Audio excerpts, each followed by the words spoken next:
लेकिन आप आते हैं तो तरह बड़ा कितना दिखाते हैं करके गाली गलौज करना दरवाजे से शुरू किया कि बीवी बेचारी अलग जो है सुनने सहमी हुई है बच्चे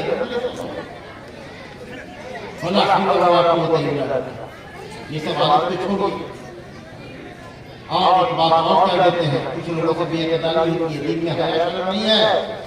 जिनसी ताल्लुकात मियां बीवी के दरमियान जो हो या कुर्बत हो या बैठ के गुफ्तगू कर रहे हो या दोस्तों किरार कर रहे हो, इस तरह की कोई भी छोटे बच्चे के सामने भी नहीं होनी चाहिए।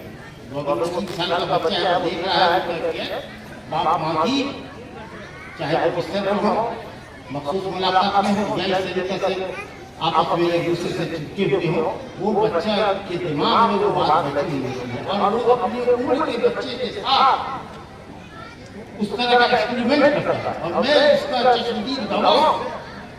एक बच्चा एक बच्ची 7 साल का या उससे भी कम उम्र का, दोनों एक दूसरे से बातें थे। तो हमारे मौलवी साहब थे, उन्होंने पकड़ा तो उसको जो पकड़ के लाया उसको पिटाई की, थप्पड़ लगाया, क्या बात है, अपने माँ बाप को ऐसा करते हुए देखा तो पता क्या हुआ है, तो हम भी लड़का लड़की ये खेल खेल।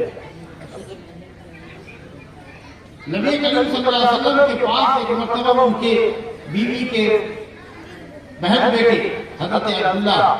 इब्न अब्बास मैमूना रज़ियल्लाहु अन्हा के घर में आए तो आप पहचान में उनको सुनाया। दोनों मियां बीवी लंबाई में से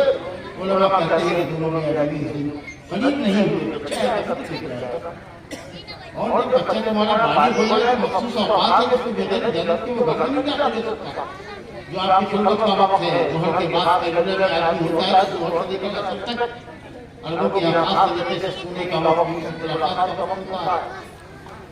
हकीकत में अपनी रस्म में हम लोग के काम में होते हैं, लेकिन उनके यहाँ होने के बाद तो 4 बजे तक लगता है कि पूरा शहर सन्नाटा देखो सोने तो मुलाकात का वक्त है मिन बाद सही। और इसी तरीके से इशा के बाद माँ बाप के कमरे में बच्चा दाखिल न होने वाली इजाजत थी, और इसी तरीके से फजर से कबल